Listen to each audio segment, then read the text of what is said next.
And my whole thing about it is that Puff wasn't right what he did to people around us, man. He wasn't right what he did to people around us. Him being hard-headed, not listening, and not telling the truth and constantly lying cost a lot of people their lives, man.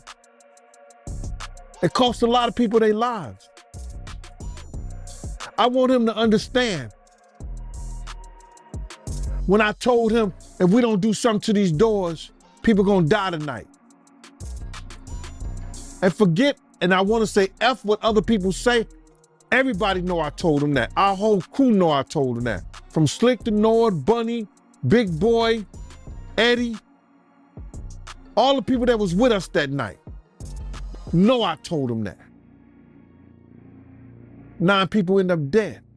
The courtroom lights dimmed, the gallery fell silent, and Sean Diddy Combs' confident grin melted into pure panic as his former bodyguard strode to the stand, waving a sealed envelope said to contain the most explosive guest list hip-hop has ever seen. In seconds, the judge's gavel wasn't the thing making noise, it was the collective gasp of everyone present when A-list names, yes, the chart toppers you have on repeat, were read aloud, linking them to Diddy in ways no one saw coming. Here's why Michael B. Jordan, Kanye West, and more celebrities were name-dropped at Sean Diddy Combs' trial. As jury selection in the mogul sex trafficking trial got underway May 5th in New York, NBC News reports prospective jurors were shown a list of more than 100 names of people and places that may be referenced during the trial, including actors Michael B. Jordan, Mike Myers, and rapper Kanye West. While the aforementioned celebrities are not implicated in the case, the potential jurors were asked whether they knew any of the names listed and whether it would impact their ability to be impartial, per the outlet. Attorneys did not share an explanation for the list. The names of women who have taken legal action against Combs were also on the list, including his ex-girlfriend Cassie Ventura, whose November 2023 lawsuit against the rapper was settled one day after it was filed. Danity Kane alum Don Richard, who accused Combs of in a lawsuit filed in September, was also listed. Combs has denied any wrongdoing in both cases. Day 5 of testimony in the high-stakes Diddy trial just turned the case from headline fodder to historical spectacle. Prosecutors unveiled a confidential roster of superstar rappers and industry elites allegedly entangled in Diddy's private affairs, while an ex-bodyguard shattered years of enforced silence, confessing he was paid handsomely to bury the truth. His revelation suggests Diddy's alleged misconduct was propped up by a well-oiled machine of hush money, intimidation, and loyal enablers, signaling that the courtroom drama we're witnessing is only the tip of a much darker industry iceberg. Buckle up, the next names dropped could redefine hip-hop's power hierarchy forever. And whenever these trials come about, the closer you get to the trial date, a lot of things start happening to remove people from the case that are going to strengthen the case for the prosecution. And I feel like we're watching that take place now with one of the mails worker guys who provided tapes to the feds. He's disappeared. And this is similar to what happened in the Tory Lanez case, where the bodyguard whose DNA was on the weapon, he disappeared. So I expect to see a lot of strange things take place. I expect to see the defense team do a lot of steps to lighten the image of Combs. And we've been watching that take place. From what you know about him, Sean Combs, obviously the perception of him has changed dramatically since these allegations were made and since he got charged. I mean, from everything we're seeing now, he seems a very unpleasant, nasty, violent piece of work. Is that a correct assessment? The assessment is going to be correct. So what I've learned is whenever you see a gentleman like this from affluence and power, whenever they have an addiction to MDMA or the ecstasy, they call it the love. So he's been doing this for over 20 years. So that's going to lead his view skewed when it comes to activity. I believe it's helped turn him into a deviant. With every new hearing, the witness list seems to shrink. Key accusers have mysteriously disappeared, and insiders whisper that we're only seeing the opening act of a much darker saga. But listen to this. According to veteran celebrity bodyguard Big Homie Cece, who told Piers Morgan he received direct threats after breaking his silence. Anyone who dares challenge Diddy risks an abrupt, sometimes deadly, fallout. Cece even hinted that Kim Porter's sudden pneumonia death was no coincidence. Behind the polished courtroom speeches, a sinister pattern is unfolding, and the horrors we know so far may be just the tip of the iceberg. Right. Well, Pierce, let me ask you a question.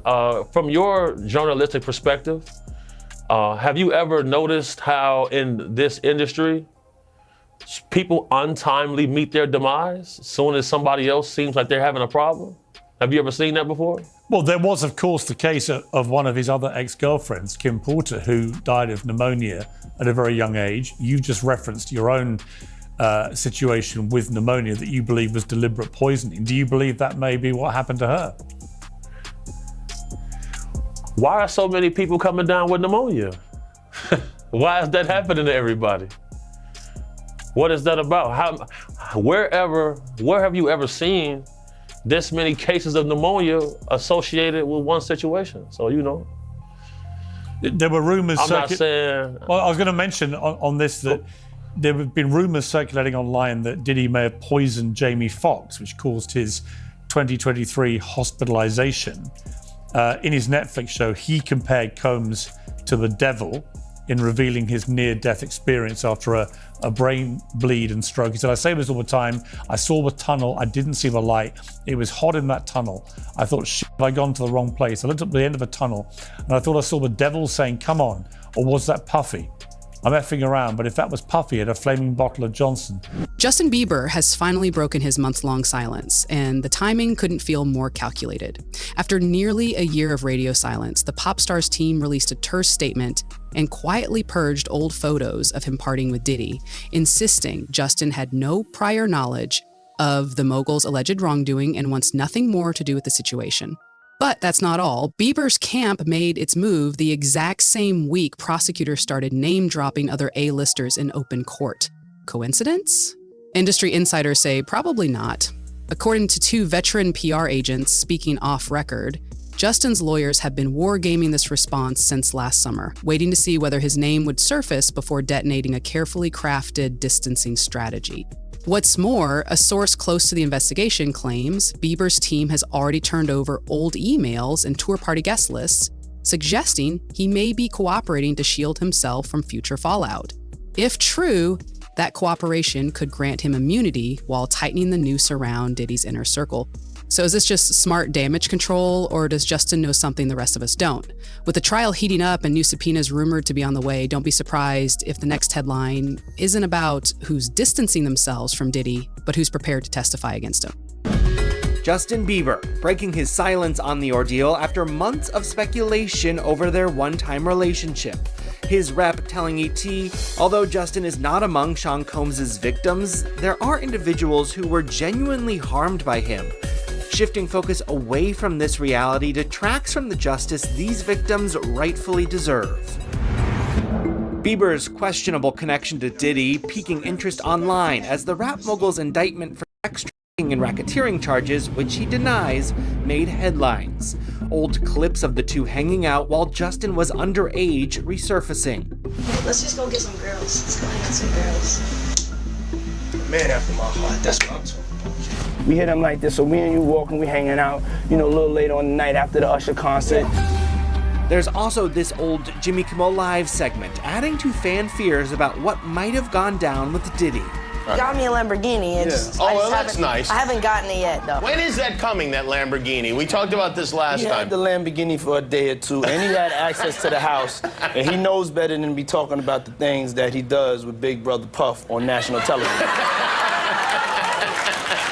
Oh, apparently not. Some things, everything ain't for everybody.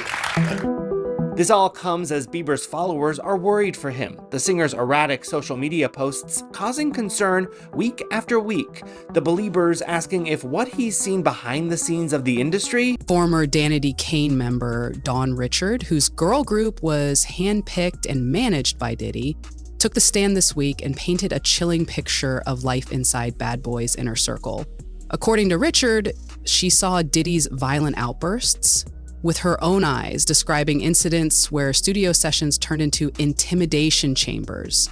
But that's not all. Richard is also suing the mogul for harassment, and her sworn testimony claims Diddy routinely manipulated and controlled multiple artists on his roster, using threats to keep them silent and compliant. Her appearance in court adds yet another firsthand account to the growing mountain of allegations, tightening the spotlight on how far Diddy's influence and alleged misconduct really extended. Richard joined Combs' group Diddy Dirty Money after Danity Kane disbanded. While on the stand, she told jurors that she saw Combs hit Ventura with a skillet full of eggs at his Los Angeles home in 2009. Richard added, "I was scared for her. I was scared to do anything." Richard's testimony in Combs' ongoing trial comes 8 months after she accused the rapper in a lawsuit of subjecting her to years of inhumane working conditions, which included groping and false imprisonment. The lawsuit, filed in September, obtained by E! News, stated, Mr. Combs frequently held meetings with Ms. Richard wearing only his underwear, despite Ms. Richard's protests and repeated requests for him to put on clothing. In her filing, the 41-year-old also alleged that Combs ordered her to strip down to her underwear, made demeaning remarks about her body, and entered her dressing room unannounced while she was unclothed, and touched her without her permission under the guise of showing the stylist what to do. You understand? Because you might not like it. Something is wrong if you don't think that dude groomed that young girl. Took that impressionable young girl who wanted to be a star, who wanted all her dreams that she had to come true, and fed her pills, fed her alcohol, and fed her mushrooms and things that she never took before to F her mind up, and then put her in a position that she thought that what little shit that she had, that she didn't want to lose it. If you didn't think that he did something and did that to her, bruh, I gotta say something wrong with you. Diddy's darkest secrets are finally spilling into open court, and the revelations are so damning that even his own defense team has started waving the white flag. In their latest statement to jurors, Diddy's lawyers admitted there is no excuse for his behavior, conceding he has a violent streak that can't be glossed over. But it gets worse. On the very day Diddy supposedly relocated to New York to turn himself in, investigators say he was caught mid-freak-off in a Midtown hotel suite. Officers found nearly $9,000 stuffed into a backpack, plus multiple bags of baby oil and Astroglide lining the nightstand. Hardly the belongings of someone preparing for a quiet surrender. Homeland Security Special Agent Yassine Binda took the stand on day 5 to confirm the haul, detailing how agents also recovered prescription pills and residue of party medicine in the room. Combined with the defense's stunning admission, Binda's testimony paints a portrait of a man who couldn't or wouldn't stop the very misconduct he now claims is behind him. Now, here's Fox. Go ahead, Rob. What jurors heard today were tales of appalling physical by Sean Combs as prosecutors portrayed him as a monster who controlled people and plied them with threats, money, brandishing during these on-camera performances that he liked to call freak-offs. And in fact, jurors were shown for the first time today that horrifying videotape. Combs brutally beating and dragging his then-girlfriend. And then a male took the witness stand, and he talked about how he saw firsthand that same young woman repeatedly battered by the defendant, who then tried to bribe a hotel security guard with a stack of cash to get rid of the evidence. In opening statements, what struck me was how the defense attorney openly admitted that her client committed domestic violence, but then tried to argue, well, that's not sex trafficking for which he's charged. Technically, yes, but it is an underlying crime in the racketeering case against him, which includes kidnapping, arson crimes, bribery, obstruction, all part of this alleged criminal enterprise run by Sean Combs. His attorney also admitted to the jury that her client's conduct is, quote unquote, indefensible, and that he may be a deviant, but that doesn't make him a criminal, which strikes me as not a terribly great defense. Justin Bieber isn't the only A-lister scrambling for cover. Word is that Will Smith and Dallas megachurch pastor T.D. Jakes have quietly backed away from public view, canceling appearances and going mum on social media as Diddy's trial barrels forward, fully expecting their names to pop up once prosecutors start rolling the tapes in court. But listen to this. Diddy's alleged adult companion, Jonathan Audy, tried to blow the whistle on these same freak-off parties back in 2018, claiming Diddy dimped Cassie to powerful friends and kept a rotating roster of VIP participants. At the time, everyone brushed him off as unstable. Now those old claims are getting a fresh coat of credibility, especially since former Disney star Orlando Brown says he was branded crazy and blackballed for echoing the exact same stories. With the courtroom spotlight widening, it looks like the industry's favorite smear tactic, label the accuser insane, may finally be losing its power. Signed them on the 6051 form. What was found in the closet? They then show a picture to the jury, and it was plastic bags full of Johnson & Johnson baby oil and Astroglide bottles. And you're telling me Diddy is still doing this, knowing that they have already raided his house, knowing that they are about to blow down on him? What was found in the bathroom? Several bottles of baby oil, and they show that picture to the jury. Now the bedroom. What was found in the Louis Vuitton bag? Medication in the name of Frank Black. That is the name that Cassie Ventura said Diddy used as an alias. And what was the medicine? Bags of pink powder found in the medicine bottles. And then they showed a picture to the jury of it being found and tested by Customs and Border Patrol. Reading from the slip where they tested it from, the pink powder was found to be K and M in the bottle. And then they actually passed around the physical evidence to the jury. What was found in the black mini backpack? $9,000. Diddy's defense team opened with a familiar playbook, insisting their client is a victim of racial targeting, nothing more than a black mogul being singled out by the system. Yet the moment jurors heard even a glimpse of what Diddy allegedly did behind closed doors, that argument crumbled like week-old tabloids. But it gets crazier. An off-duty LAPD officer who once moonlighted at the luxury hotel where Diddy hosted his infamous freak-offs testified that the rapper slid him a fat stack of cash to erase security cam footage. Instead of pocketing the hush money, the guard archived the videos, receipts now front and center in the prosecution's case. Those tapes reportedly show exactly why Diddy was so desperate to buy silence, and they're fast becoming the smoking that could sink any hope of turning this into a race-based witch hunt narrative. Diddy and Ross, which they good buddies, okay? They're gay. Who? Both. Diddy and Ross. And Khaled. They're all gay, okay? DJ Khaled, Rick Ross, and P. Diddy? Yeah. They all... Yeah. Gotcha. All right. Khaled is a Hamas supporter. Okay. Who supporter? Hamas. Hamas. Yeah. Sorry, I said it wrong. No worry. Hamas supporter. Okay. Right. I had with Cassie and Sean. Basically, he would tell me what to do with Cassie. I had like 15 encounters, and I heard a lot. Hidden in plain sight. It's hidden. I think I see what you're saying. Okay, how do I know this? Yeah, that's what I want to know. How do you know this? Do you know Sean Combs? We made love. Who you made love with? Diddy, Bow Wow, Busta Rhymes. You just told me you seen Busta in the airport too. That motherfucker tried to act like he didn't know you. You smashed Drake? No, I never smashed. Oh, you made love to Drake. And Cat Williams. What's his name? Bro, you smashing a lot of people. What's the name? Terrence Howard. Terrence Howard. Terrence Howard. Usher. Usher's a gusher. And Former bodyguard Gene Deal revealed that Sean Combs wouldn't stop blowing up his phone, allegedly calling 58 times in a single stretch, pleading, threatening, and demanding that Gene shut up because enough is enough. But it gets worse.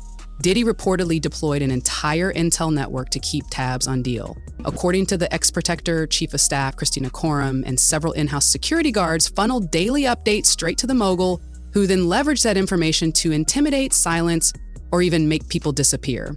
In other words, Deal claims the bad boy boss ran his own miniature surveillance state, one designed not for safety, but for secrecy.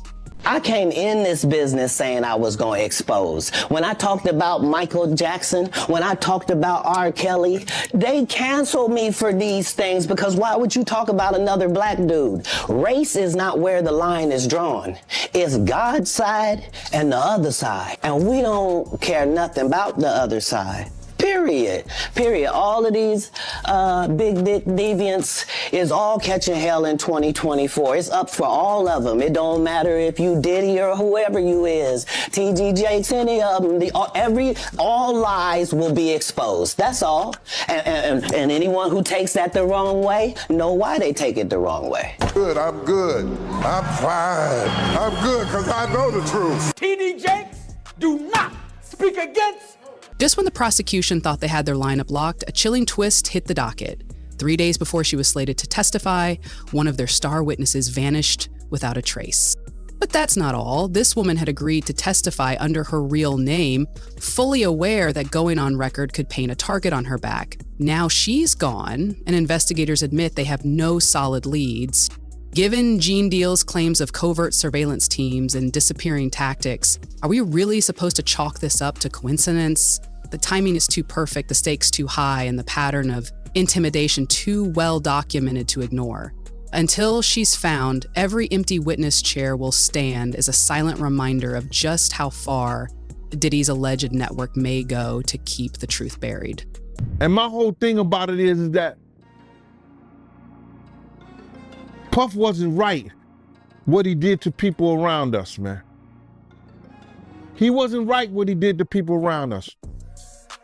Him being hard-headed, not listening, and not telling the truth and constantly lying cost a lot of people their lives, man. It cost a lot of people their lives.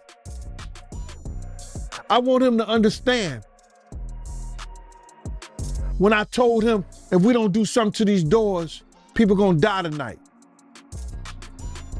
And forget, and I wanna say F what other people say, everybody know I told him that. Our whole crew know I told him that. From Slick to Nord, Bunny, Big Boy, Eddie, all the people that was with us that night know I told him that. 9 people end up dead. Cassie Ventura just named Christina Korm as keeping tabs on her for Diddy. Cassie Ventura is giving her testimony against Diddy right now in his trial, and she just name-dropped Diddy's ex-chief of staff, Christina Korm. Cassie Ventura started her testimony about her early relationship with Diddy, and she even admitted at the very beginning she took E without knowing because it was in a Gatorade bottle. Then she went on to describe the abuse that would start happening to her and how Diddy would keep tabs on her. The government asked Cassie Ventura, how did Diddy keep tabs on you? And she said, we didn't live far apart. He'd send security to come find me or a trusted assistant. Like who? David James or Christina Korm. And we know that Diddy's ex-chief of staff, Christina Korm, has been named in multiple civil lawsuits with Diddy. So the fact that Cassie Ventura just listed her literally sent chills all the way up my spine. Because back in 2018 and prior, during Cassie and Diddy's relationship, I didn't even know if Christina Korm at this time would have any part in any of this. Cassie Ventura points out at this time, Christina Korm was only an assistant for Diddy. She wasn't even Diddy's chief of staff during this time. And I already know that this will not be the last that we hear about Christina Korm. I just didn't know it was happening this early on. Diddy's ex-assistant, Philip Pines, who was on the fall for Diddy, admitted that he testified to the grand jury against Diddy, and he showed us so many pieces of evidence in his documentary interview. He showed text messages between him and Christina Korm of Christina Korm asking for all of these different freak-off supplies. 50 Cent has never bit his tongue about Diddy, and now he's taking his crusade to Netflix. Scheduled for an early 2025 premiere, his docuseries Diddy Do It promises never-before-seen receipts, eyewitness interviews, and what insiders call career-ending footage of the bad boy boss. But that's not all. Word is Diddy has teamed up with Kanye West's legal pit bull to pepper Netflix and 50's production company with cease and desist letters, desperate to stall the release. According to entertainment law sources, the duo is claiming defamation and unauthorized use of likeness, hoping to bury the series before the public ever hits play. Whether the legal squeeze works or just amps up the hype, one thing is clear. If 50 Cent's cameras really captured what he says they did he do it could be the final nail in a coffin that's already full of damning evidence. Particular Netflix docuseries that you've been working on, Did He Do It? Right. You've been saying for years that you feel you knew Diddy's character. Right. Yet you've said you weren't a part of that lifestyle, you weren't going to the parties. So what makes you so absolutely sure that these kinds of allegations that we've seen against him are true? Well, I'm surprised by the allegations, as surprised as everyone else is. Like, I didn't make the allegations. I didn't tell people to say these things. It comes out, I see it in the news like everyone else. But I did feel uncomfortable with the way he would present the idea of going to these projects. To come party with me. Yeah. And then that swayed me away from it, just that alone. So you didn't realize as much stuff has come. Like, when I seen today, it was allegations of 3 men that said he drugged them, and it's a long time, to be honest with you. Like, when people don't remember being violated for 20 years, it makes me feel a little hard. What are your thoughts on the allegations against Jay-Z? That was interesting. When I was saying things, not knowing exactly what I was saying, but I was going, where's Jay at? He's mad quiet. Like while the Puffy thing was going on. But it's obvious now that his team was being made aware that he was in those allegations also. So I hope it works out, because with his family, the things that go on internally, those accusations are crazy. Judge Arun Subramania just delivered the verdict everyone was holding their breath for. The infamous freak-off tapes will be shown in court, but only to the jury. But listen to this. Subramania ruled that allowing the media or gallery to view the footage would pose an obvious risk of re-victimization, stressing there's no legal precedent that forces explicit evidence of this nature into the public domain. In short, jurors will see every unfiltered frame, while reporters are left with transcripts and secondhand descriptions, meaning the most explosive proof against Diddy may never reach the public eye, even as it decides his fate behind closed courtroom doors. The second thing that was discussed this morning, will the media be able to see video of these freak-offs? During opening statements, we heard that the jurors are going to be able to see video of these freak-offs. These are these encounters between, for instance, Cassie Ventura, as well as another woman, Jane, and Male, as well as Sean Diddy Combs. But there's an argument that only the jurors will be able to see these. So we'll have to see what happens. The judge is taking that under advisement. Right now, what's taking place is the continuation of the cross-examination of a man by the name of Daniel Phillip. Julie, he is the male stripper that was hired by, he said, Cassie to engage in acts. From vanishing witnesses to jaw-dropping courtroom bombshells, this case is already the wildest scandal hip-hop has ever faced. But it gets crazier. 50 Cent's upcoming docuseries is poised to blow the lid clean up. So smash that like button, hit subscribe, and ring that bell, because if you thought today's revelations were insane, just wait till you see what's queued up next. This saga is far from its final verse, and you do not want to miss the next drop.